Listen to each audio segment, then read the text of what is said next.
Pues bienvenidos a SS Pharma. ¿Qué tal? Nuevo programa. En esta ocasión vamos a hablar sobre riesgo cardiovascular y concretamente sobre la alimentación en pacientes cardiovasculares. Este es uno de los programas que está incluido dentro del ciclo de pacientes cardiovasculares que estamos desarrollando. Así que nada, vamos al lío y vamos a empezar presentando a los compañeros. Vamos a tener desde Huelva a Cristóbal Abrio y desde San Juan de Alfarache a la compañera Alejandra Barea. ¿Qué tal, compañeros? ¿Cómo estáis? ¿Qué pasa, Antonio? ¿Qué tal estamos? Bueno, pues ¿Qué bien, muy pasa? ¿Qué bien. tal?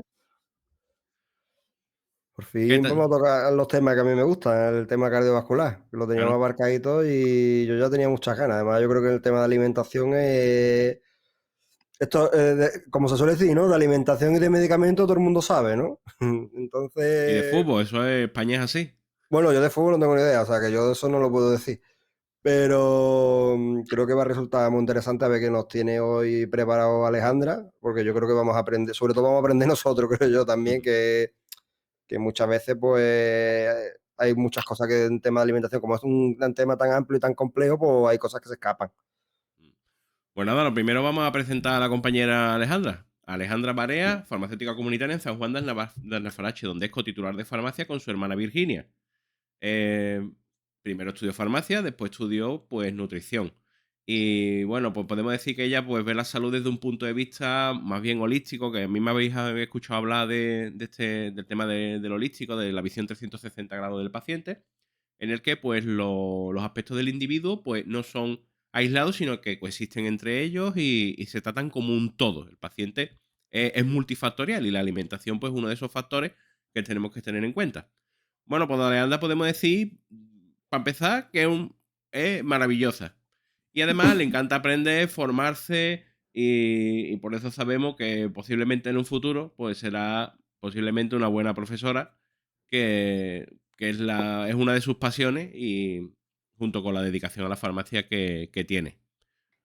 Así que nada, Alejandra, bienvenida a SOS Pharma. Y Muchas aquí, gracias. Gracias por contar conmigo. Os admiro mucho a todos los que formáis parte de este podcast, así que cuando recibí la invitación, para mí fue un halago y por supuesto que la respuesta iba a ser que sí. Además, el tema me encanta, porque como dice Cristóbal, es un tema que nos toca mucho a todos y que en la farmacia que trabajemos, seamos del barrio que seamos, vemos a pacientes con enfermedades cardiovasculares o con enfermedades que suponen un factor de riesgo. bueno, pues vamos a empezar con algunos datos interesantes. Cristóbal, un par de datos que tenemos por ahí para verlos. Pues bueno, aunque no salga tanto en la tele, porque es verdad que hay muchas enfermedades a las que se le dan o como más bombo, entre comillas, comercial, nos olvidamos muchas veces de este tipo de patologías, ¿no? De las patologías cardiovasculares. Y no podemos olvidar que sigue siendo la primera causa de muerte en el mundo, con unos 17,5 millones de fallecimientos al año. O sea, que es una barbaridad. Que a veces como que, por lo menos mi percepción, como que muchas veces, quitando ya fuera de salud, está, o sea, fuera de salud me refiero a un mundo salud, está como un poco olvidada, ¿no? O no tiene quizá la importancia que debería. También ver desde la perspectiva de que las enfermedades cardiovasculares son la quinta de causa de baja laboral y representando el 17% de las bajas de enfermedades en España. Y está situada por detrás, pues, por ejemplo, de la lumbalgia, la depresión y evidentemente de los trastornos musculoesqueléticos. Bueno, está claro que es un factor a tener en cuenta. Las enfermedades cardiovasculares, pues básicamente son un conjunto de trastornos del corazón y los vasos sanguíneos, que dentro de las cuales pues, tenemos la hipertensión, la cardiopatía coronaria, ahí tenemos pues la angina de pecho y el infarto. Y después tenemos lo que es la enfermedad y el accidente cerebrovascular, que es lo que últimamente pues vemos mucho, sobre todo en noticias y demás, que son los ictus. Yo no sé vosotros, pero yo he tenido un remonte bastante espectacular de ictus en pacientes habituales de la farmacia. No sé Sí, vosotros si también los habéis tenido. Nosotros también, sí, sí, sí. Es una cosa que estamos viendo que se está dando muy a menudo.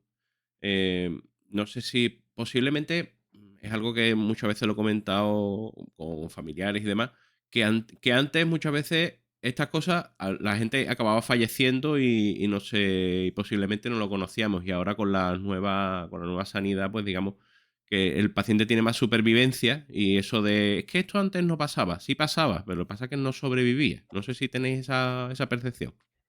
Sí, yo creo que sí, o no se le ponía nombre, Mm. pero ocurría, puede que ocurriera con el mismo porcentaje que ahora o parecido. Lo que pasa es que ahora se detecta o se clasifica, ¿no? Sí, además yo creo que también es verdad que parece que no, pero el tema del listo es complicado, porque el tema de las arritmias, para tú diagnosticar o para que un médico diagnostique una arritmia, tiene que coger al paciente fibrilando en el momento. Y muchas veces el paciente llega a la consulta Y está estupendo. y ya está perfecto. Que a mí hay una señora que me pasa, que por ejemplo con el tema de Ason que estamos nosotros metidos, me pasa que es una señora que estoy seguro que tiene algún tipo de arritmia y cada vez que va al centro de salud que le he mandado yo nunca tiene nada. Entonces, Mm. son factores que, bueno, que tener en cuenta. También quizás el tema de que han bajado el tema de la pandemia, que bajaron el tema de por las consultas médicas y tal cual, igual que ha pasado con el cáncer, por ejemplo, que ya no hay tanto diagnóstico porque hay un retraso en toda la medicina en general y yo creo que también puede tener eso en este momento en concreto, ¿no? A lo mejor, pero yo creo que sí, que como el tema de la tensión, ¿no? ¿Desde hace cuánto existen los tensiómetros? No hace tanto, ¿no? Y la gente se moría a lo mejor de un infarto, de lo que Mm. sea, y no sabía de qué era. Posiblemente. Bueno, y siguiendo con este listado pues, de patologías habituales cardiovasculares, pues tenemos la enfermedad, la vascular periférica, la insuficiencia cardíaca, la cardiopatía reumática, la cardiopatía congénita. Estos ya son congénitos, pero bueno, entran también dentro de la clasificación. Y bueno, los factores de riesgo más habituales son los que vamos a tratar hoy con Alejandra, que son la diabetes, la hipertensión arterial, la obesidad, el sedentarismo, el tabaquismo, que ese lo veremos en un siguiente programa que tenemos ya está metido en el horno con Alberto Carrasco. Bueno, siguiente no, perdón, que estamos ya en grabación. Este ya lo tenemos grabado, así que lo habréis visto cuando veáis este programa. O no, es que yo ¿O estuvimos no? hablando el otro día ¿O no? que íbamos a cambiar un poco el orden, pero Está vamos, ahí, pero bueno, está ahí, o exactamente. lo habéis visto hace poco o lo vais a ver, O lo más o veréis. menos. Pues hay que suscribirse para no perdérselo Exactamente, dale a la o no habérselo campanita, perdido. dale a la campanita, que es lo que tenéis que hacer. Y bueno, y la mala dieta, que es un factor clave para lo que son las enfermedades cardiovasculares. Y es lo que queremos hablar con Alejandra y vamos a ver unas pinceladas de las dietas interesantes en cada tipo de paciente, ¿verdad? Exacto, vamos a hacer un poco un recorrido por todas las dietas que serían recomendables en las enfermedades que suponen un factor de riesgo cardiovascular, hipertensión, diabetes, etcétera, como ha dicho Antonio. Y posteriormente, pues nos centraremos en dos dietas, que una de ellas seguro que os suena, porque creo que siempre se le ha promocionado muy bien. Ujú. Bueno, pues allá vamos. Vamos a empezar con hipertensión. La hipertensión arterial, que no es más que el aumento de la presión arterial de forma crónica con valores por encima de los 140 milímetros de mercurio y en presión sistólica, digamos, en máxima, y de 90 en diastólica. ¿Verdad, Cristóbal? Esto es lo que De nos están, forma, esto es lo que nos de están forma, cons- diciendo las guías clínicas. de forma constante y elevada, o sea, permanente el tiempo, que porque yo un día me tomé la presión arterial y me dé súper alta, no implica que yo sea ya ¿Mm? hipertenso, que por ejemplo lo estuve contando yo ayer en Story, en mi Instagram, digo yo salí del examen anual de tecnología farmacéutica 2 y salí histérico perdido, me tomé la tensión y estaba en 180, ¿sabes? Digo, yo estaba eso y no por eso soy hipertenso hoy, ¿no? Ujú. Muchas veces da miedo, pero bueno, esto es importante, sobre todo una presión elevada, sostenida. Ahí está. Tiene que ser sostenido. Y bueno, pues eh, pasando de lo que son digamos, la tensión emocional, que es esta que estaba comentando Cristóbal, pues después pues tenemos elevaciones de la tensión por un montón de causas. Pueden ser endocrinas, pueden ser renales, pueden ser por consumo de fármacos, pueden ser por malos hábitos como el tabaquismo, como el alcoholismo, como el sobrepeso, la falta de ejercicio y por una muy mala alimentación, sobre todo acompañado de un consumo excesivo de sal, que es un factor bastante predisponente a que nos suba la tensión. Entonces, vamos a empezar por ahí y vamos a ir viendo con Alejandra pues algunos puntos. Vamos a empezar por aquí, por la sal, Alejandra. Pues yo creo que si empezamos a hablar de la sal, se nos vendrá seguramente a la cabeza alguien de nuestro entorno, si no somos nosotros mismos, que tiene la costumbre de comenzar a comer y poner el salero en la mesa, o estar en un bar y pedir sal aparte. Por supuesto, en pacientes hipertensos eso es algo que debemos evitar y debemos ir reduciendo progresivamente hasta que sea un hábito que ya no esté presente en nuestra vida. Y también, por supuesto, tenemos que prestar atención a esa sal que utilizamos a la hora de cocinar, mientras vamos elaborando los alimentos. También tenemos que prestar atención a esos productos que no son frescos, sino que compramos envasados y procesados por la industria alimentaria, que también tiene una sal añadida por el fabricante y tenemos que ser conscientes. Ujú. Algunos ejemplos, pues cubitos de caldo, ¿no? Todo se nos viene a la cabeza una marca que no vamos a promocionar aquí, a no ser que nos impulse. Y si no, Sopa, si no paga, aquí no se... no se dice nombre. Sopas comerciales, bacalao, tocino de cerdo, típico bacon, pizzas precocinados como croquetas, empanadillas, etcétera. ¿Qué podemos hacer para ver si ese tipo de productos que compramos en casa, que tenemos en casa, pues tienen demasiada sal? Pues por supuesto mirar el etiquetado. El etiquetado de los alimentos, al igual que por ejemplo el de los productos de dermocosmética de la farmacia, tienen un listado de ingredientes que comienzan desde los que se encuentran en mayor concentración a los que tienen menor concentración. Por tanto, nos interesa que la sal se encuentre en el último lugar o en el penúltimo. Ujú. También podemos irnos a la tabla de valores, en la cual la sal aparecerá expresada en gramos por 100 gramos de producto. Esto por ley es obligatorio. También existen algunos fabricantes que por voluntad propia indican la cantidad respecto a gramos por ración recomendada de consumo o por ración si son envases individuales, pero eso sí que es cierto que depende del fabricante. ¿Qué podemos cribar? Pues intentar comprar productos que tengan menos de 0,5 gramos de sodio por 100 gramos de producto total. Y si queremos hacer la conversión de sodio a sal, pues la regla de 3 sería que 1 gramo de sodio equivale a 2,5 gramos de sal, Ujú. por si a alguien le interesa. Vale. Por supuesto, también podemos encontrar sodio como excipiente de algunos medicamentos, sobre todo de formas farmacéuticas efervescentes, en forma de bicarbonato de sodio. Ujú. Simplemente, pues intentar evitarla si podemos utilizar otras formas farmacéuticas en esos pacientes que sepamos que son hipertensos. Ujú. Y Alejandra, la pregunta del millón, ¿cómo sustituyo la sal para que mis platos no queden sosos o para no echarla de menos o para que alguien de mi familia no se queje si cocino para más personas? Pues utilizar especias y utilizar condimentos que den un poco de chicha a nuestros platos, Ujú. como puede ser pues una carne junto con laurel o nuez moscada, tomillo, ajo y cebolla en polvo o con un sofrito. Y en el caso de pescado, pues podemos utilizar eneldo, mostaza, zumo de limón incluso o pimienta. Hay Ujú. muchísimas combinaciones y yo creo que la clave está en ponerse un poco a experimentar. Ujú. Esta dieta baja en sal también debe ir acompañada pues, de alimentos que para un paciente hipertenso se consideren saludables. Realmente para un paciente hipertenso y para toda la Para todo población. el mundo. Mm. Exactamente. A nadie nos viene mal. A Es ninguno de un nosotros. preventivo, más que... Sí, sería como prevención y, por Ujú. supuesto, para alguien que ya haya debutado con hipertensión, pues un coadyuvante del tratamiento que debemos recalcar mucho en la farmacia. Esos alimentos pues serían pues frutas, verduras, legumbres, proteínas de origen animal magras como pescado o carne blanca y evitando en mayor medida la carne roja. Proteína de origen vegetal como las legumbres, aceite de oliva como grasa principal Ujú. y evitar el consumo de alcohol y también el consumo excesivo de productos con cafeína. Por ejemplo, café, pues evitar no tomar más de 2 o 3 al día. Ujú. Vale. Estas serían un poquito las pautas de la alimentación en el paciente hipertenso. Estamos hablando reducción de sal, reducción de grasas, sobre todo digamos, de baja calidad. Pues el aceite de oliva siempre lo vamos a tener ahí, aunque es una grasa, pues una grasa saludable. Grasas animales. Y bueno, incrementar lo que es la variedad en la dieta. Como yo suelo decir, pues, cuanto más colores tiene una ensalada, mejor, ¿verdad?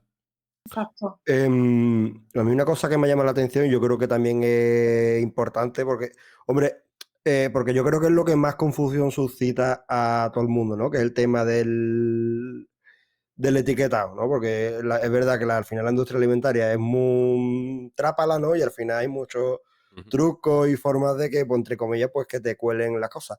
Pero me gusta mucho esa simplificación, porque realmente lo verdad que has dicho de, o sea, que si en la lista de ingredientes, es decir, sal, no sé qué, no sé cuánto, la sal está más bien para arriba, significa que es, que es el ingrediente mayoritario, digamos, ¿no? Exactamente. Exactamente. También es verdad que podemos cribarlo, por ejemplo, si nosotros vemos unas anchoas Mm, en un blister listas para comer al natural o en Ujú. aceite, hombre, es cierto que las anchoas de por sí es un producto que tiene eso. salazón, exactamente, Mm, que tiene sal. Es verdad que si aparece en ingrediente sal por sí misma, sí que es cierto que a esas anchoas se le han añadido. Ujú. Entonces, pues ya, ahí yo creo que me iría a la tabla para ver los gramos de ¿cuánta sal sal? respecto al producto total, Ujú. exactamente. Otra Vale. cosa es, a lo mejor, un tomate triturado, ahí sí que vería o intentaría comprobar que la sal esté en último lugar, porque ahí no me interesa que la sal esté como segunda opción, significa que tendría una adición importante, que lo han añadido en gran cantidad. Pues eso es importante. Es verdad que si no lo añades como ingrediente no aparece, pero eso no implica que no sea el producto Claro. muy salado. La verdad que es un matiz importante. O sea, 0,5 o 500 miligramos por 100 gramos de producto y que aparezca lo último, si puede ser. Exactamente. Vale, vale, perfecto. Hemos estado hablando, Alejandra, del tema de, sobre todo, ultraprocesado, ¿vale? Que lo que hemos estado comentando antes, cubitos de caldo, sopa. Pero me gustaría preguntarte, dentro de esta categoría, ¿englobamos también las conservas vegetales, por ejemplo? Los típicos garbanzos en bote, legumbre en bote, porque mucha gente te dice, es que no tengo tiempo de preparar la comida, pero ¿también nos tenemos que tener cuidado con ese tipo de productos o son recomendables en la dieta? Realmente, las conservas en bote se consideran procesados buenos, Ujú, porque si vemos su lista de ingredientes, a lo mejor contienen, pues, el garbanzo en sí, ¿no? Si es ujú, un garbanzo cocido, agua y algún conservante y sal. Ahí, sal sí que aparece en último lugar. ujú, Y además tenemos que tener en cuenta que esos productos, la recomendación por el fabricante, que además viene descrita normalmente en el bote, es que lo lavemos varias veces antes de comenzar a prepararlo, y ver incluso que el líquido, sea transparente, que no sea blanquecino. ujú. Entonces, gran parte de la sal que contiene ese alimento envasado, Lo vamos a y que perder, está en la lista de ingredientes, exactamente, va a estar lavado ¿vale? y por tanto lo perderemos. Así que yo no se le podría comparar, por ejemplo, con Ujú. unas croquetas congeladas. Claro, es que muchas veces simplificamos las cosas mucho. Cuando damos este tipo de mensajes, no, pues es que todo lo preparado no. Bueno, todo lo preparado depende. Por Exacto, ejemplo, si te necesitas auxiliarte en las conservas vegetales, las podemos utilizar, porque siguiendo las instrucciones de lavarlo previamente, es una cosa que te va a simplificar y que no nos va a contrarrestar. exacto. ¿Vale? Pues esas son las pautas básicas para hipertensión. Reducir sal, reducir grasas animales, variedad de dieta. Vamos al siguiente punto. Vamos a entrar en diabetes. En el paciente, que la diabetes pues no es más que el aumento de la glucosa en sangre, que normalmente se produce o bien por una mala secreción de la insulina, que son los diabéticos tipo 1, o bien porque nos hemos vuelto resistentes también a la insulina, que es la que aparece ya en el adulto, que es la diabetes de tipo 2. Bueno, ¿y cómo podemos enfrentar a este tipo de pacientes? La dieta, sin duda, en este tipo de pacientes es fundamental, junto con el ejercicio físico, con la educación, respecto a esa nueva, patología si se diagnostica, Ujú, y la medicación. Es decir, que el paciente sepa dominar o controlar en la medida de lo posible el impacto que tiene la dieta y la actividad física en su patología, la adherencia a los medicamentos que tenga prescritos y deba consumir y, por tanto, sea dueño de su propia patología, es decir, sea consciente del impacto que tiene en todos los hábitos de su vida, ¿no? ujú, Ese punto de vista holístico que hemos comentado antes, pues en el diabético a mí eso me parece fundamental. ujú, A mí esto me hace mucha gracia, el tema del diabético en concreto, porque es una cosa que me hace muchísima gracia, porque cuando estoy dispensando a lo mejor a un paciente que es hipertenso y diabético, la tensión generalmente la gente la suele tener razonablemente bien, pero el azúcar nunca nadie la tiene mm. bien. Siempre dice, ¿cómo llevas el azúcar? Y dice, "Uf, fatal o regular". Es una cosa que a mí me hace mucha gracia, porque por el tema de lo que comentan, ¿no? Que incluso las propias guías clínicas, cuando salen las escalas terapéuticas de los algoritmos de tratamiento, el primer escalón de tratamiento es siempre dieta y ejercicio. Y eso no lo cumple, creo que casi nadie, o muy poca gente realmente, por lo Menos menos en plato mi y más entorno. zapatos. Sí, exactamente. Eso Sí es que es que verdad. es complicado, yo creo que es complicado llegar a intervenir en la rutina vital de alguien. Entonces, personas que ya tienen instaurado un estilo de vida, lo más complicado que podemos hacer nosotros en el mostrador es cambiarle el estilo de vida. Yo creo que es lo más... Y por eso yo creo que está tan medicalizada la diabetes. La gente da por hecho de que tengo diabetes, pastillita. Mm, Sí, Yo creo sin duda. que como sociedad nos hemos tirado hacia ese punto de vista más simple, digamos. Sí, yo también veo esos polos, la persona que lo deja todo en manos de la insulina o la medicación vía oral que tome, Ujú. y, pero luego, por otro lado, también veo algunos pacientes que a mí me dan un hilo de esperanza enorme, que son esos que por miedo a que su medicación aumente o incluso a que el salto sea justo, administrarse insulina, que yo creo que es un poco lo que más se teme, porque tomarnos una pastilla, estamos más familiarizados, pero pincharnos es otra cosa. Mm, Ese paciente que intenta mejorar sus hábitos, pero porque el médico le advierte, estás avanzando y el siguiente paso es claro.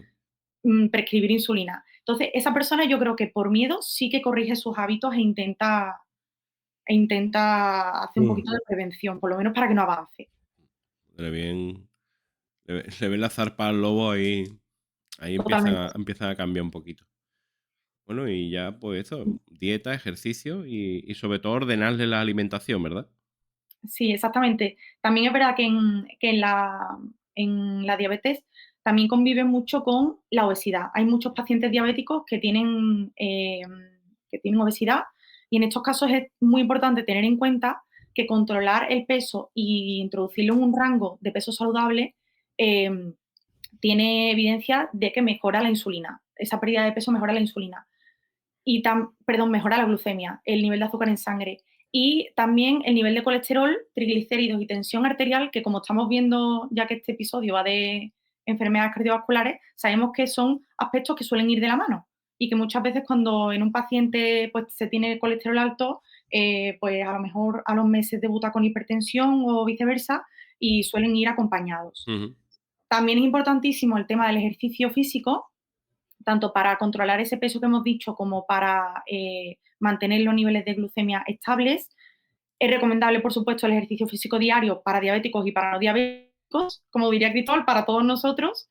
Y si el ejercicio es prolongado, sí que ya se debe de tener en cuenta pues, el riesgo de hipoglucemia y, por tanto, la necesidad de administrar hidratos de carbono para prevenirlas. ujú. Yo sí que es cierto que el ejercicio en diabéticos intentaría que lo llevara pautado un profesional experto en ello, porque según la duración del entrenamiento, según la intensidad, según los hábitos de la persona, pues se tiene que tener un control un poquito más estricto. Por otro Una, lado, una dime. cosa que me gustaría preguntarte, porque es algo que creo que muchas veces pasamos por alto. Los pacientes que se vuelven resistentes a la insulina, que debutan con esa diabetes tipo 2, que normalmente son pacientes ya de cierta edad, normalmente cuando les pedimos que hagan ejercicio, todo el mundo piensa que tienen que salir a correr. Porque Anda, o andar, o andar, andar sí. es la estrella. Ponerse la zapatilla, la camiseta de marca de bebida, que todos tenemos guardada en un cajón, y salir a andar, a correr, pero hay un tipo de ejercicio que creo que se obvia mucho, que es el que sube sobre todo el metabolismo basal, que es el ejercicio de fuerza. Y es que no recomendamos suficientemente a pacientes que hagan fuerza, o sea, que levanten peso y que ganen músculo. Entonces me Sí, gustaría que hablaras de este tema. es cierto que precisamente por lo que comentas, por el aumento del metabolismo basal, también por la variación de las reservas de glucógeno de nuestros músculos, este tipo de ejercicio es muy interesante. Además, por justo el tipo de paciente que has nombrado, paciente pues que tiene diabetes tipo 2, que se anima a andar, que tiene a lo mejor ya pues aproximadamente 65 años más o menos, es importantísimo también, y pienso que ahora se está dando mucha caña y me alegro, el ejercicio de fuerza para evitar sarcopenia, obesidad y diferentes patologías que, como he dicho antes, suelen ir de la mano, y que cuando el ejercicio de fuerza entra en juego hace un gran favor a nuestro organismo. Ujú. Entonces, pero también te digo, por otro lado, al menos los diabéticos que yo me encuentro en la farmacia, cuando comienzan, aunque sea a andar, yo ya me lo tomo como una celebración. Hombre, Claro, es un logro. Claro, Entonces, que por supuesto la fuerza sería y combinarlo y hacer a lo mejor algunos días a la semana una cosa, otros días a la semana otra y mantenerse activo siempre. Ujú. Por supuestísimo que eso sería el objetivo, ¿no? Pero es cierto que en algunos pacientes, cuando a lo mejor después de muchos años te dicen que han comenzado a andar, yo lo celebro. Porque además sé que esos controles de glucemia van a ser más optimistas y por tanto le va a servir como motivación para seguir. claro, claro. A ver, que no se malinterprete tampoco lo que ha dicho Antonio, que, que por supuesto andar es muchísimo mejor que estar Que todo no el día en tu andar. casa sin moverte, por supuestísimo. Pero que una vez que ya has cogido rutina, ya tienes el andar dominado, digamos, pues no quedarte ahí, sino pues Claro. meter algún pequeño ejercicio y que entrene también un poquito la musculatura, ya no solo por el tema del azúcar, sino por ejemplo con el tema de la sarcopenia. ¿Cuántas personas por ejemplo, en mi barrio todos los edificios son sin ascensor y hay Ujú. gente que un día deja de salir y nunca vuelve más a salir. Nunca vuelve a salir. Sí, en el mío es Por- exactamente igual. Muchísimos bloques sin ascensor y personas que viven aisladas porque pueden bajar pero no pueden subir, y menos con la compra a cuestas. claro, y al final esto es una de las cosas que se puede, o por lo menos retrasar muchísimo con el ejercicio. Ujú. Y eso andar, pues no es suficiente, digamos. Sí. Bueno, y otra. También recomendaría sí, Dale. Sí, sí, dime, sí. Antonio, dime. Sí, sí, sigue, sigue. ¿Sigo? Venga, pues también Ujú. recomendaría, desterrar a lo mejor para este tipo de pacientes, el hecho de hacer 3 comidas abundantes al día, porque eso nos generaría unos picos de glucemia mucho más acentuados y distribuir en comidas más ligeras repartidas, por ejemplo, en 5, Ujú. ¿no? Desayuno, media mañana, almuerzo, merienda y cena. De esta forma, al consumir menos cantidad de alimentos, también es cierto que es importante que estén bien elegidos, pues los niveles de azúcar en sangre se mantienen un poquito más estables, ¿vale? Em, y por supuesto que estos alimentos, como he dicho, a la hora de elegir, pues que la dieta sea un poco individualizada en la medida de lo posible, según las capacidades de cada persona. También, por supuestísimo, una recomendación general, que los alimentos sean bajos en grasa, Ujú. que limitemos el consumo, por ejemplo, de fritos y elijamos técnicas de elaboración de alimentos pues, más saludables, como a la plancha, al vapor, al horno, asado.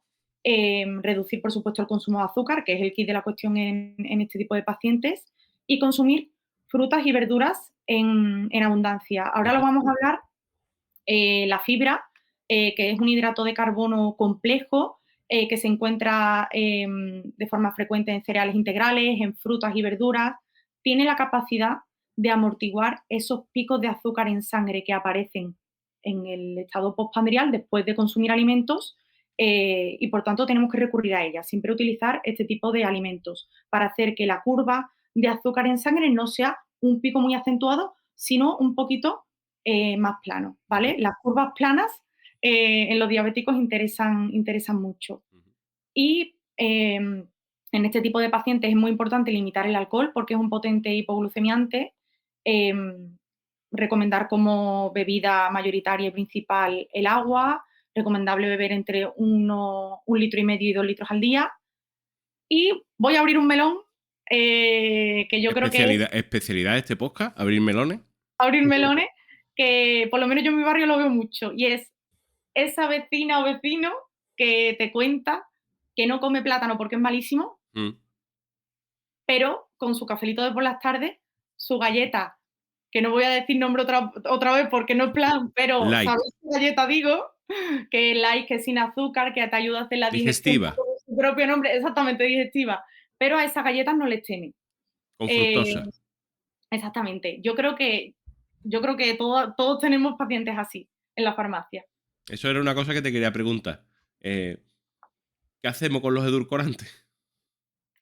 Pues con los edulcorantes, a ver, por supuesto que los edulcorantes en este tipo de pacientes hacen un gran favor respecto al azúcar de mesa o a sus derivados tipo miel, azúcar moreno. Hay Ujú. personas que también tienen Ujú. el azúcar moreno como la panacea y realmente no es así. Un azúcar como el azúcar blanco. Pero ¿qué ocurre? Que este tipo de productos dietéticos, este tipo de productos que se venden a lo mejor pues bajo en azúcar o cero azúcar, es cierto que le eliminan ese tipo de azúcares, ese tipo de hidratos de carbono, pero muchas veces le añaden grasa o le añaden otro tipo de de productos, porque al final ese producto final tiene que ser palatable. Al consumirlo, al consumidor, nunca mejor dicho, le tiene que gustar y le tiene que parecer bueno. Claro. Entonces, también pienso que la población en general le pierde miedo a este tipo de productos pensando que son sanos y lo consume de forma más frecuente, por ejemplo. Esa vecina de mi barrio que yo describo sabe que tomarse un petit suc el domingo con su marido tomando un café es malo para su diabetes, pero a lo mejor no es consciente de que tomar todos esos helados que se toma en verano después de comer, bajos en azúcar, pues siguen siendo malos y, por supuesto, lo toma con mayor frecuencia que ese dulce con su marido. Entonces, ahí sí que tenemos un poco que concienciar en que los dulces son dulces y los procesados son procesados. Claro. No sé si vosotros encontráis casos así, yo creo que es súper frecuente. Bueno, yo tengo el típico de... Yo es que por las noches no ceno. No ceno... Bueno, anoche me cené 4 naranjas y 2 tajas de melón. O sea, no cenaste, pero te pusiste de azúcar hasta aquí. Porque Sí. esa es otra. No somos conscientes de la cantidad de azúcares que llevan las frutas. Que sí, que comer frutas muy sano. Pero que un diabético no se pueda aterrorar tampoco de fruta. Porque es que tiene unos picos de insulina tremendos. Claro. Sobre todo también Pero a ver, a lo mejor la cultura de esa persona que lo toma todo exprimido. Al final, cuando nosotros exprimimos un zumo o cualquier vegetal tipo zanahoria, espinacas, para hacer cualquier batido, por muy sano que nos lo muestre Instagram, estamos liberando azúcares a punta pala. Y esa liberación de azúcares que suelen estar en su matriz y envueltos con su fibra, como anteriormente he mencionado, que la fibra hace mucho favor porque amortigua ese impacto a nuestro metabolismo, al liberar ese azúcar, nosotros hacemos que esas curvas de glucemia sean mucho más acentuadas. Entonces, yo también recalco, pues, en vez de tomar un zumo de naranja, prefiero que Cómete tomes la la naranja. naranja. Exactamente. Te vas a saciar más además, o sea, que lo vas a disfrutar y seguramente no llegues a 2 o a 3, que un vasito de naranja, por lo menos 2 o 3 exprimes, porque si no se te Sí. quedan chupitos. Ya Sí. ves. Algo que hay que tener bastante en cuenta. ¿Pasa lo mismo con los purés? Realmente pasa lo mismo con todo lo que trituremos. Ujú. Sí. Vale, es Bueno, que, tú a lo sabes, hay ciertas personas que pasado cierta edad, con los problemas para tragar, que no tienen una buena deglución, pues al abuelo ya triturado. Y claro, tienen unos descontroles de azúcar y muchas veces no saben de dónde viene y es por su propia mecánica de alimentación. Sí, pasa con todo lo que se triture y con todo lo que con todo lo que altere la matriz del alimento original. Ujú. También es verdad que con los purés, ahora otro melón ya que estoy, con los purés a mí no me preocupa tanto que se triture, sino que la gente asocia puré no a un calabacín hervido con a lo mejor una patata para espesar y el agua de Ujú. cocción, sino con su cucharita de mantequilla, sus 2 quesitos del caserío, su nata. Ya, Claro, ya que estamos, lo ponemos Y ya bueno. estamos, lo enriquecemos, ¿no? ya. Pero hombre, yo también entiendo que el puré no es tampoco como, digamos, el zumo, ¿no? Porque el zumo al final tú solo echas lo que es el agua, entre comillas, de la fruta Mm. o de lo que sea. Y el Y puré al retiran la final pues, fibra. va la verdura generalmente entera y no necesitas, por ejemplo, 15 calabacines. Tú pones un puré, echas un calabacín y medio, un puerro. Para una naranja, para un zumo de naranja, ¿cuántas naranjas tienes que exprimir? 4, Y 5, eso 6 sobra. naranjas Mm. y después la fibra la quita y sobre todo ya si después lo cuela y le echa azúcar. Exactamente, también es verdad Ya que te cuando se corona. exprime en un exprimidor también la pulpa de la naranja se queda, Mm. ahí sí que la perdemos por completo, Sí. sí. Exactamente. Y hombre, yo creo que lo que tú dices es fundamental, el tema de echarle el quesito al puré, eso lo hace muchísima gente, o la O media nata, cucharadita de o... mantequilla, Sí, Sí, exactamente, que se pone más exactamente. lustroso. O, a ver, que de verdad, después lo pruebas y dices, esto está eso, pero bueno, que después hay técnicas a la hora de hacer el puré que puede hacer que quede casi igual o eso y no estás renunciando a nada y no te estás echando ahí, Claro. te estás hartando de grasa, ¿no? sí. Bueno, y hablando de grasa, el tercer bloque de pacientes del que vamos a hablar son los pacientes con colesterol alto, hipercolesterolemia. Este tipo de pacientes pues son bastante típicos en la farmacia y además, sobre todo, tenemos muchos pacientes, tanto hombre como mujer, que era algo que antes quizá a lo mejor no se trataba tanto, pero cada vez tenemos más. La igualdad de sexo prácticamente ha llegado a la hipercolesterolemia. Entonces es un paciente que también le tenemos que dar ciertas pautas de alimentación que es lo que vamos a ver ahora. Sí, en este tipo de pacientes es muy importante cribar la grasa que consumimos y Ujú, saber qué nos está aportando cada alimento que sabemos que es rico en grasa, porque hay veces que consumimos alimentos fundamentalmente grasos que en este caso sí que nos están haciendo un favor. La grasa que realmente tenemos que reducir es la grasa saturada. Lo recomendable, de hecho, es que sea menos de un 10% de nuestra dieta. ujú, Es cierto que calcular ese 10% es muy complicado en la vida real, pero bueno, que sea un consumo ocasional, que sepamos que son alimentos que son de consumo ocasional. ujú, También tener en cuenta que existen dos tipos de grasa, la monoinsaturada y la poliinsaturada, que ayudan mucho a estos pacientes con hipercolesterolemia. ¿Dónde encontramos la grasa poliinsaturada?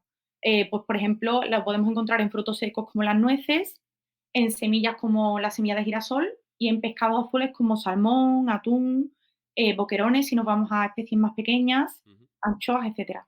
Por otro lado, también tenemos que limitar la grasa monoinsaturada, pero saber que es infinitamente mejor que la grasa saturada que hemos comentado anteriormente, que podemos encontrarlo fundamentalmente en frutos secos como las nueces de nuevo, en aguacate y en aceite de oliva virgen extra, ujú, que va a ser también protagonista ahora en un ratito. Em, Tener en cuenta la fibra, en este caso de nuevo la fibra aparece porque la fibra tiene un poder de reducción de niveles de colesterol en sangre y mejora el perfil lipídico porque disminuye la reabsorción de las grasas. ujú, Entonces es interesante también en estos pacientes, pues por ejemplo, en vez de utilizar unos cereales refinados, utilizar cereales de tipo integral. ujú. Y, por supuesto, mantener el peso en un rango saludable, como hemos comentado, en pacientes diabéticos. Ujú, Mira, una cosa que comento, Alejandra, que a mí me gusta ponerle concreto un poco en ciertas cosas. Has dicho el tema de la grasa saturada, un consumo ocasional. ¿Qué tomamos como ocasional? Porque hay gente que para ocasional es una vez al día o, o una vez al mes. O, un poco, ¿qué consideras tú, qué frecuencia se podría considerar ocasional? Pues, por ejemplo, tema proteínas, ¿no? De origen animal. Un consumo ocasional sería, a lo mejor, esa proteína que en caso de la carne muchas veces va acompañada de grasa saturada, fundamentalmente si hablamos de carne roja, pues a lo mejor dejar ese consumo de carne roja para una vez a la semana, Ujú. ¿vale? Y el resto de los días de la semana, al distribuir esa proteína de origen animal, pues decir, 3 días consumo pescado que contiene grasa monoinsaturada, pues pescado blanco, por ejemplo, y grasas poliinsaturadas si hablamos de pescados azules, y proteínas de alto valor biológico. Ujú, Y luego, pues un par de días consumo carne blanca, tipo pollo, tipo pavo, que también va a tener proteínas de alto valor biológico, pero por otro lado, la grasa que encontramos es fundamentalmente pues, mono y poliinsaturada. La saturada está en menor proporción. Ese sería, por ejemplo, un ejemplo de consumo ocasional. Perfecto. También un apunte, yo me encuentro muchos pacientes que cuando le diagnostican a lo mejor colesterol alto se echan las manos a la cabeza y su primera frase es que yo no consumo grasas, Ya. ¿vale? Y te dicen, yo no consumo un menudo, no consumo bacon, no consumo caña de lomo todas las noches para cenar, no sé, te ponen varios ejemplos, ¿no? Sí, sí. Y luego a lo mejor, bueno, voy a poner un ejemplo muy concreto. Yo en la farmacia tengo enfrente un kiosco, ¿no? Y pues al final desde la puerta veo todo. A lo mejor esa persona me describe su alimentación y digo, pues no eres muy carnívoro, a lo mejor no, es verdad que no recurren mucho a grasa, la verdura está presente en tu alimentación, estupendo. Pero a lo mejor veo un paquete pues de patatillas fritas, diferentes marcas. Esas grasas que contienen ese tipo de productos, que volvemos a los procesados, son fundamentalmente grasas saturadas. Y a lo mejor lo estamos consumiendo día tras día, a lo mejor viendo una película después de cenar, y eso es, la grasa que contiene eso es grasa saturada. Y lo pasamos muchas veces por alto por no comerlo con cuchillo y tenedor. mm. Los picoteos son importantes en este tema. Una cosa que te quería preguntar, porque hemos estado hablando de pescado azul. Y a la hora de restringirle la alimentación a la gente o de indicarle, me gustaría abrir un melón. Que la panga es recomendable. A ver, la panga, no sé cómo darte el matiz. Yo diría que la panga, cuando hablan de calidad del pescado, suele Ujú, estar a la cola de la fila, porque al final de la fila, porque son peces que se crían en un entorno ujú. que actúan un poco de filtro, pues, de aguas que Sí, no son están peces de barro, ¿no? Cuando se crían exactamente, en entornos de barro, no en mares abiertos. exactamente, no están excesivamente, en un entorno limpio. Entonces, Ujú, es cierto que por eso la panga, pues, siempre tiene esa mala fama, y se intenta, pues, que compremos otro tipo de ujú, pescado. Es cierto que para algunas familias comprar esa panga es la posibilidad que tienen de consumir ujú, pescado de forma más frecuente. mm, Por supuesto, recomendaría para lo mejor otro pescado que no fuera la panga, pero mm. sé que hay familias, pues, que a lo mejor recurren a ella, Sí. entonces, Es un término económico más que otra cosa. ¿Ves? Se puso exactamente. muy de moda, lo recomendaron mucho en ciertos entornos de la dietética y demás. Pero yo creo que al final el propio mercado se ha dado cuenta de que es un producto de calidad dudosa. Entonces yo creo que al final el propio mercado se ha autorregulado. Se puso muy de moda y se recomendaba para todo. Era el nuevo maná que nos vendían también muy a través de redes sociales y demás. Pero yo creo que al final se ha regulado solo ese tema. Eso lo de la paga, ¿las has preguntado para decirlo en el grupo de WhatsApp del Colegio del Niño Seguro? No, no, no, no, no. No, es que fui el Seguro que otro sí. día a la compra y estaba cogiendo algo de pescado. Porque a mí me gustaba mucho comer, por ejemplo, filete de trucha. Me gusta mucho la trucha como pescado azul. Me resulta muy gustoso y tiene buen precio. Tiene mejor precio, por ejemplo, que el atún actualmente o que el salmón. Y ahí había por allí, y estaba la panga, y es que es un pescado que no sabe, es que a mí no me resulta, pues no sabe a nada, y es un pescado que no le veo yo el gusto, la verdad. No es mi opción primera. Es como dice, ¿qué vas a coger? ¿Un filete de ternera yo qué sé? En carne blanca, por ejemplo, la carne blanca, pues es buena opción, pero en este tipo de pescado blanco no lo veo yo como una opción por la que yo me decantaría. Sí.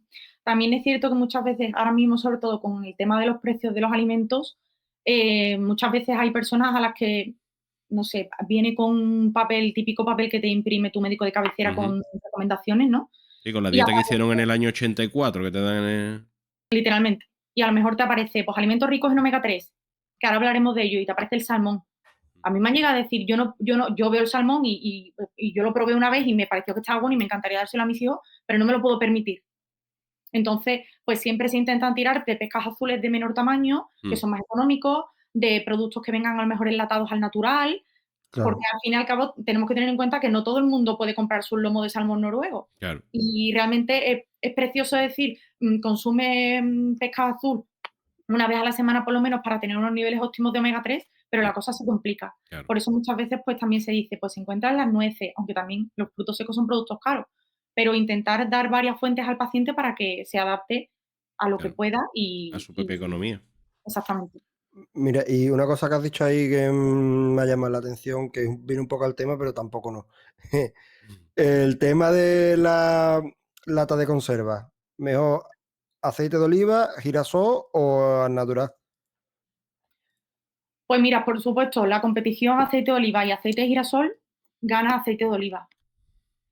Luego, respecto a aceite de oliva y al natural, si estamos buscando un producto menos calórico, pues la opción enlatada al natural va a tener menos calorías que el aceite de oliva, porque al final el aceite de oliva es una grasa, Ujú, pero es verdad que las opciones que vienen en aceite de oliva al final vienen en una grasa saludable. ujú. Ujú. Entonces yo no la veo como mala opción. De Vale. hecho, al final el sabor en el producto se nota, pero yo creo que también dependería de otras características que busca el paciente, pero tanto al natural como en aceite de oliva estaría muy bien. Más peligro o más rechazo tengo hacia ese tipo de latas que vienen a lo mejor en salsa picante. Mm, En Ya. salsa, ya, porque ahí ya sí que tú lees la etiqueta y ya los productos que aparecen, aparece aceite de palma, aparecen otros productos que son de dudosa calidad.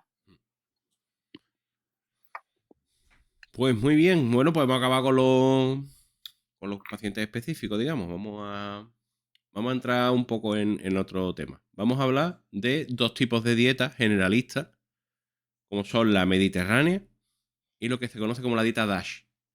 Entonces, vamos a dar algunas pinceladas sobre este tema, que vamos a empezar con la mediterránea. Al final, la mediterránea, pues la dieta, digamos, que tenemos en nuestro entorno y que además representa pues una pauta bastante simple, que es rica, que es saludable y no sé, que creo que nos marca un estilo de vida que tenemos nosotros aquí, ¿verdad?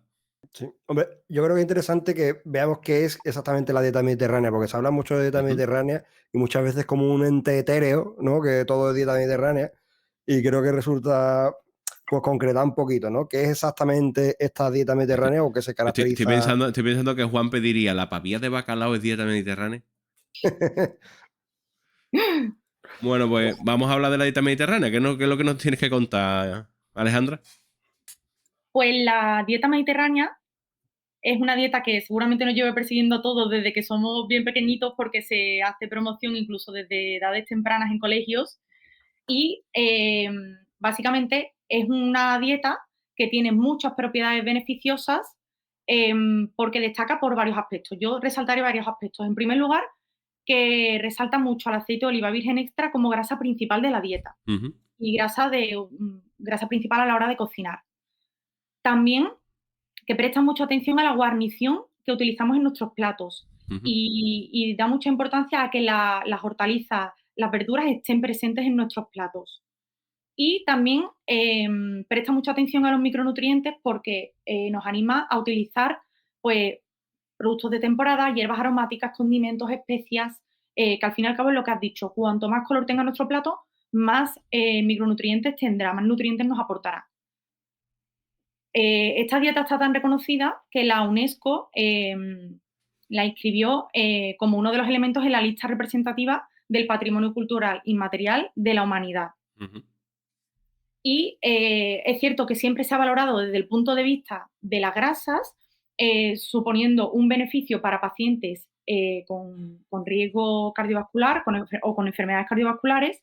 Y actualmente hay muchísima evidencia científica del poder beneficioso, de las propiedades beneficiosas que tiene en patologías tanto degenerativas como patologías como el cáncer. ujú, Es decir, a medida que vamos investigando un poco más las propiedades de los diferentes alimentos que forman parte de la dieta mediterránea, nos damos cuenta de que tiene cada vez más propiedades beneficiosas para nosotros.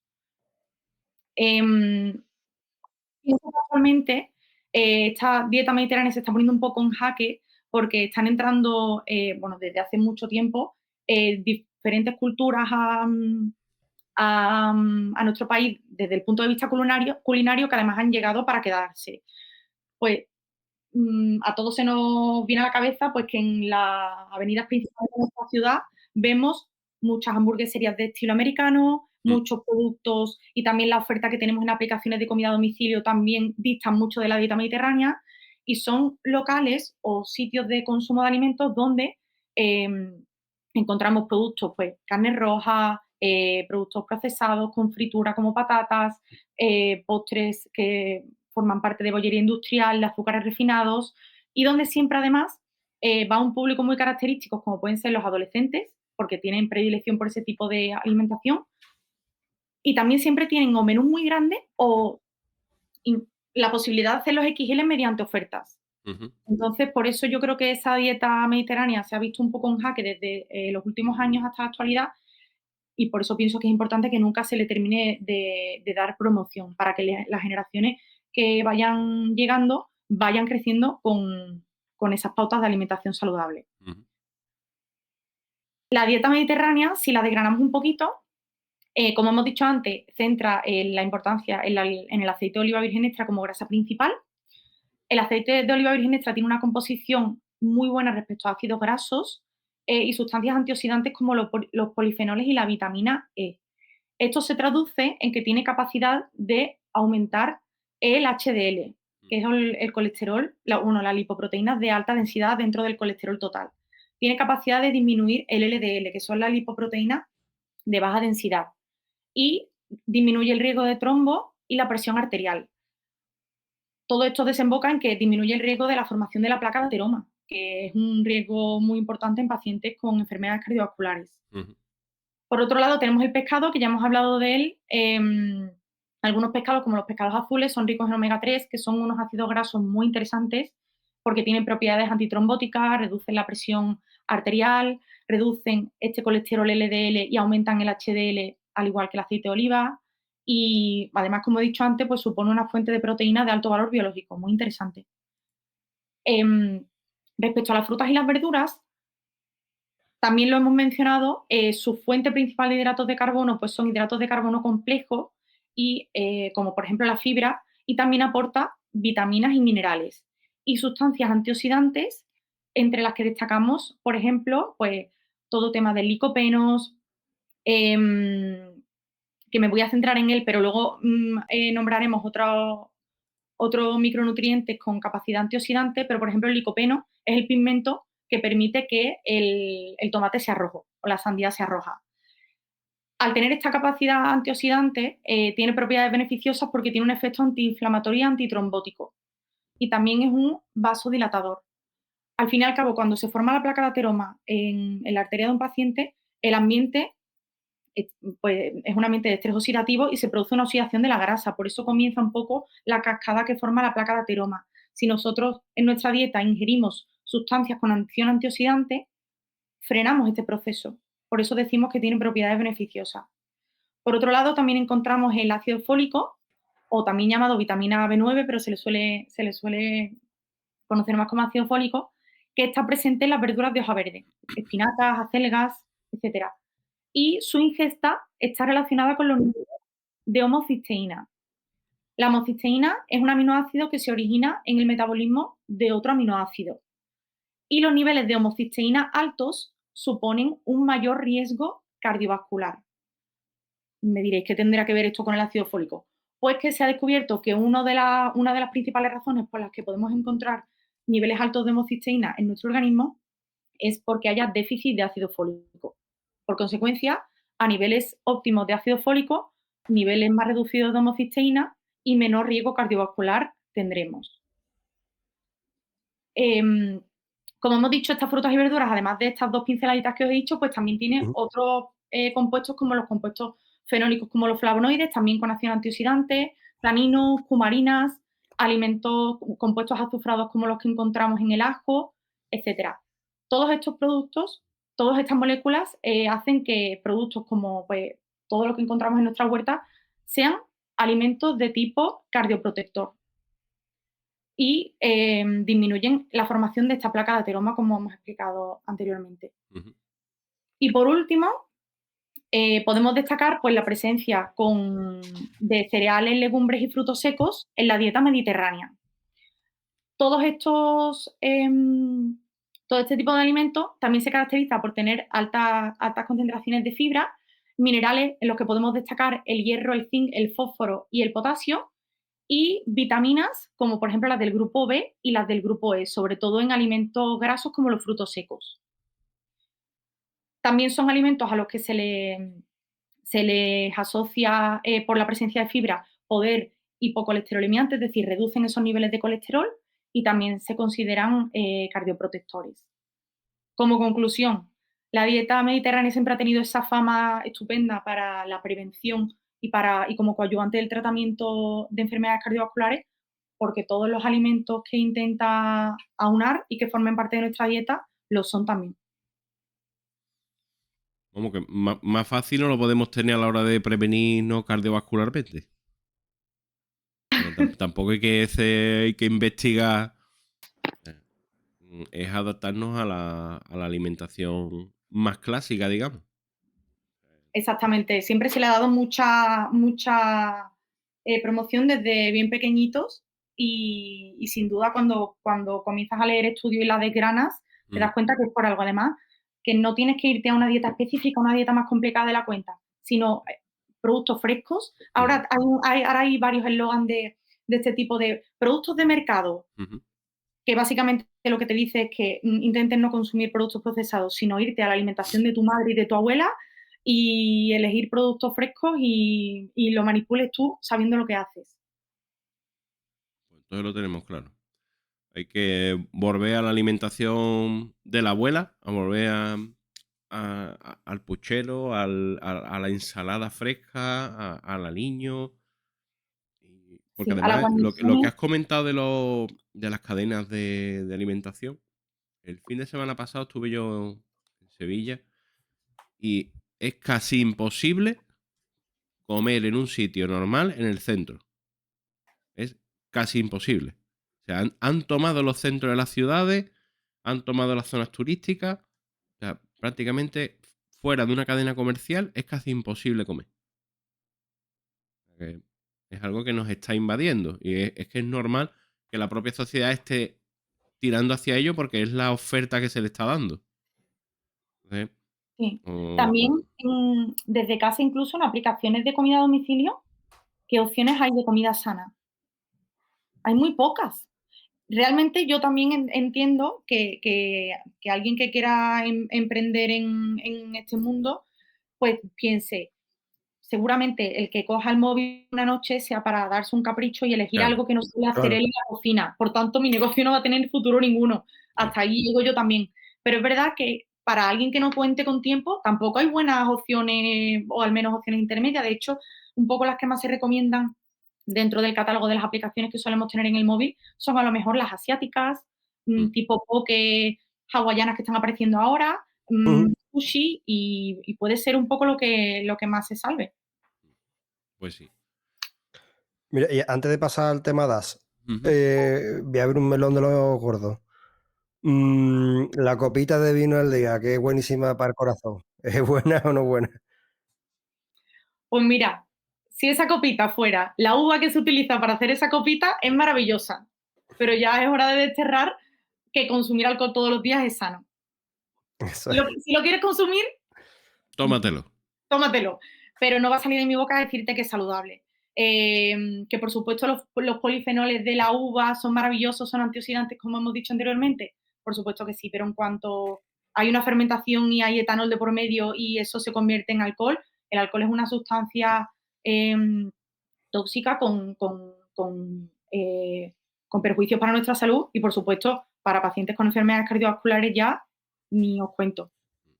Pero es una de esas cositas que quedan siempre ahí un poco. Y están en el imaginario colectivo. Es como un dogma, ¿no? La gente lo repite Sí, y es como que es real. Y cada vez hay más evidencia que mm, tomes lo que tomes, hasta las dosis más mínimas, al igual que el tabaco, tiene siempre una implicación de riesgo cardiovascular. Sí. sí, sí, sí. Por mi parte, Bueno, pues vámonos con la dieta DASH, que es una de las que nos trae a este rinconcito. Pues la dieta DASH corresponde a las siglas en inglés de enfoques alimentarios para detener la hipertensión. Ujú, Se caracteriza por una dieta con un bajo contenido en sal y en grasa y rica en frutas, vegetales y productos lácteos de bajo contenido en grasa. ujú, Se recomienda, por tanto, consumir en este tipo de dieta pues, cereales integrales, carnes de corte magro, pescado, frutos secos, y reducir el consumo de carne roja, dulces, bebidas azucaradas, etc. Y me diréis, bueno, ¿y qué diferencia hay entre esta dieta y la mediterránea entonces? Pues la dieta mediterránea realmente pone su foco en el consumo de los alimentos que hemos mencionado anteriormente, verduras, frutas frescas, legumbres, pescado, aceite de oliva, y sus pilares son los carbohidratos complejos, procedentes de cereales integrales y legumbres, las grasas de calidad y evitar el consumo de carne ricas en grasas saturadas, de carne roja, azúcares refinados y alcohol. Es una dieta básicamente recomendada para toda la población. ujú. Hemos utilizado y hemos dicho anteriormente que es un pilar fundamental para pacientes con enfermedad cardiovascular. Y por otro lado, la dieta DASH pone su foco en la reducción de sal y es una dieta especialmente recomendada en pacientes hipertensos. Ujú, Además, es un plan dietético que consiste en la ingesta controlada de los alimentos que hemos dicho anteriormente. Entonces, se puede considerar como más restrictiva que la dieta mediterránea. Además, según la bibliografía, podremos encontrar diferentes pautas de esa dieta DASH. Pues consumir de 4 a 5 piezas de fruta al día, 4 o 5 raciones pequeñas de verdura, algunas de ellas en crudo, por ejemplo, ensaladas y aliños, varias raciones de cereales integrales al día, consumo de frutos secos y legumbres de forma semanal, etcétera. Y también restringe, que es un poco ese matiz con la dieta mediterránea, el consumo total de sodio ujú. e indica que sea menor de 2,3 gramos al día. que con esa conversión que hemos mencionado al principio, de que 1 gramo de sodio son 2,5 gramos de sal, sería menos de 5,75 gramos de sal al día, que en medidas mundanas y cotidianas, una cucharadita de café. Ujú. ¿Vale? Ahí es lo que un poco restringe la dieta DASH y por tanto hace que sea un poco más indicada para pacientes hipertensos y la dieta mediterránea pues para toda la población. Vale. Estaríamos hablando de una dieta mediterránea, digamos, estructurada, ¿no? Un poco más restrictiva y estructurada. Exactamente. Vale. Lo que vamos a hacer es que vamos a publicar una tablita con este tema, acompañando al podcast y lo asociamos, para que lo tengamos también un poco así, un poco más visual. Em, Dime. Es que no sé si a lo mejor, no sé si vas a estar entera de esto, Alejandra, que esto creo que ha salido esta semana, que ha salido un artículo que lo he visto yo en todos lados ya, que ha sido muy polémico con el tema del ayuno intermitente y el riesgo cardiovascular, ¿no? Que hay mucha Sí. controversia con este tema. No sé si te has podido leer el artículo, si Pues sabes de qué va la cosa. lo tengo, para serte sincera, lo tengo guardado en la barrita de Chrome. A leértelo, ¿no? Yo igual, yo estoy igual. Sí, básicamente porque a mí me encanta informarme, te lo digo aquí en Petit Comité, me encanta informarme del ayuno intermitente para el típico pesado que te cuenta que es la cura del cáncer. Entonces, para Ya, que sale algo, como hay tantísima controversia, yo lo guardo porque es que me encanta empaparme porque finalmente, pues mi opinión a lo mejor es muy generalista, pero para mí el ayuno es algo que para algunos pacientes le irá maravilloso y para otros es una tragedia. pues no, por ejemplo, yo por ejemplo no considero que yo haga ayuno, ¿no? Pero yo sí es verdad que yo muchas veces me levanto y no desayuno porque no tengo hambre. Y pues digo, pues mira, pues como más a las 11 en vez de levantarme, y porque al final me levanto como a las 9, desayuno a las 9 y a las 11 12 vuelvo a tener hambre. Y después a la hora del mediodía como, y a lo mejor me puedo ahorrar el desayuno. Vamos, porque no sé, porque tampoco me parece normal eso, pero yo entiendo que por ayuno intermitente son desayunos mucho más bestias, ¿no? O...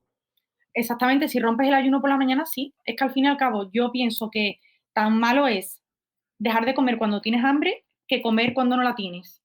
¿Qué es lo que te Ujú. pasaría a ti, Cristóbal, si alguien te obliga a desayunar? Con el típico mito de es que el desayuno es la comida más importante del día. Oye, pues si no tienes hambre, a lo mejor tu cuerpo agradece que llegues al almuerzo con apetito de verdad y con hambre real. Claro, es que a lo mejor una noche pues cenar ligero y el día siguiente tengo hambre por la mañana y a lo mejor pues salí o un día he comido un poquito más de cantidad o me tomo una fruta encima después de comer y me levanto sin hambre. No sé. Exactamente, esa mecánica de escuchar a tu cuerpo, yo creo que es la más recomendable. Que por supuesto hay personas que el ayuno les sirve para eliminar una comida y por tanto ciertas kilocalorías y no tienen un apetito entre comida y comida y se le permite hacer eso con facilidad. Oye, pues maravilloso, a lo mejor es una estrategia que en ti funciona genial. Para pacientes pues, diabéticos con un control estricto de insulina, por supuesto, me parece más complicado. En embarazadas no está recomendado. Y en personas que tengan cierta tendencia a la ansiedad, mucho peor, porque al final puede que tú hagas ayuno, pero llegues a la comida siguiente con mucha más hambre y comas tal cantidad que tu cálculo de kilocalorías totales al día sea el mismo que yo haciendo 4 comidas y el paciente, por ejemplo, haciendo 3. Sí, y vamos, igual que el efecto este fin de semana que se llama, ¿no? Que lo hago de lunes a viernes cargado, clavado, perfecto, y después llega el sábado y el viernes por la noche Descontrol. y me pongo hasta arriba de beber, de comer, de salir, ¿no? Exactamente, sí. Sería un ejemplo equivalente, vamos, sí, sí, sí. Ujú. Pero sí, lo tengo ahí en la recámara para leérmelo porque Sí, sí. me parece súper interesante. Yo me lo quiero leer también, porque además he visto yo que hay gente tanto súper a favor de ese artículo en concreto, ya no del ayuno, sino de ese artículo en concreto, y otras personas que hay en contra. O sea, así que hay que leérselo para opinar. Sí. Pues sí. Bueno, pues vamos al último punto del guión. Queremos hablar del síndrome metabólico. Síndrome metabólico, pues que es un grupo de afecciones que básicamente aumentan el riesgo de sufrir cardiopatías coronarias, accidentes cerebrovasculares y también se conoce como síndrome de resistencia a la insulina. ¿Qué es lo que podemos hablar de este síndrome, Alejandra? Pues es un síndrome que, como su propio nombre indica, reúne diferentes afecciones que aumentan este riesgo de sufrir enfermedades cardiovasculares y, por tanto, para su diagnóstico se tienen en cuenta diferentes marcadores. Pues, por ejemplo, la circunferencia de la cintura se considera a niveles elevados cuando es mayor a 102 centímetros en hombres y mayor a 89 en mujeres. Ujú. Niveles de presión arterial, que como has dicho anteriormente, se considera pues hipertensión cuando supera 145 milímetros de mercurio en presión sistólica y 85 milímetros de mercurio en presión diastólica, 85-90. La glucemia en ayunas, que podemos considerar estadios de prediabetes cuando la glucemia en ayunas supera los de 100 a 125 miligramos por decilitro, hablando de azúcar en sangre, y diabetes cuando supera los 126 miligramos por decilitro. También tiene en cuenta el perfil lipídico y dentro de este perfil lipídico, pues, ¿qué consideramos niveles altos? Pues cuando los triglicéridos superan valores por encima de 150 miligramos decilitro, el colesterol LDL supera 130 miligramos decilitro y el HDL es superior a 50 en mujeres y superior a 40 miligramos decilitros en hombres. Es decir, este síndrome metabólico puede ser una combinación de patologías que suponen un riesgo a nivel cardiovascular. Es una tormenta perfecta. Exactamente. Cuando se aunan 3 o más criterios diagnósticos, podemos decir que el paciente tiene síndrome metabólico, pero es cierto que depende, por supuesto, del criterio médico y que también se tienen en cuenta otras cosas como entrevista con el paciente, hábitos de vida, historia familiar, etcétera. Pero lo que no nos cabe duda es que pacientes, independientemente del nombre que le pongamos a esto, pacientes que presenten estos niveles altos, tenemos que hacer un tratamiento teniendo en cuenta todos los factores y hablando de lo que hablamos al principio de este podcast, de centrarnos en hábitos donde introducimos alimentación saludable y práctica de ejercicio físico, tratamiento farmacológico y esa educación y ese consejo farmacéutico que solemos dar desde el mostrador normalmente para que el paciente tenga en su mapa mental todas las cosas que afectan a su salud y a su patología. Entonces, este tipo de pacientes está claro que hay que controlarlos de cerca. Lo que sí, el síndrome metabólico se considera un sumatorio de o se considera que tiene un origen común. Es decir, puede venirnos la hipertensión por un tema, por la obesidad que nos derive en una diabetes, o el síndrome metabólico nos va a producir este cuadro. En la bibliografía en ocasiones se habla de un origen congénito. Por tanto, podríamos encontrar pacientes que tengan un síndrome metabólico precisamente porque desarrollen todos estos factores de riesgo que hemos comentado anteriormente de forma concomitante, unidos de la mano. Y en ellos se cree pues la tormenta perfecta, porque al final pues es un sumatorio de factores de riesgo que hace que a lo mejor que otra patología debute pues sea más complicado, o sea, más fácil. Bueno, pues yo creo que ha sido un programa muy interesante, que hemos aclarado algunos términos y lo que nos queda es darte las gracias, Alejandra, por estar aquí. Muchas gracias a vosotros. Ha estado bastante guay, la verdad. Y además creo que un tema que hemos tocado muchos palos y muchos temas que muchas veces son sensibles o por lo menos que hay muchas dudas y yo creo que queda muy guay. Pues sí. Así que nada, cuando quieras, estás invitada a volver aquí y tratamos cualquier otro tema, que además tenemos un montón de temas en la recámara porque queremos hablar también de alimentación en niños, alimentación en personas ya muy mayores, en otro tipo de patologías, en patologías digestivas, en patologías íntimas incluso, y nos gustaría contar contigo y que hablásemos de estos temas. Encantadísima. Aquí me tenéis. Pues, Cristóbal, ¿dónde pueden seguirnos? Pues nos podéis seguir en Spotify, en YouTube, en iVoox, en todas las plataformas estamos y por supuesto en la mejor de todas, como es Bizum. Siempre estamos dispuestos a recibir dinero. Los leemos en directo. Los leemos en directo, los Bizum los leemos en directo. Así que nada, nos vemos en el siguiente. Hasta luego.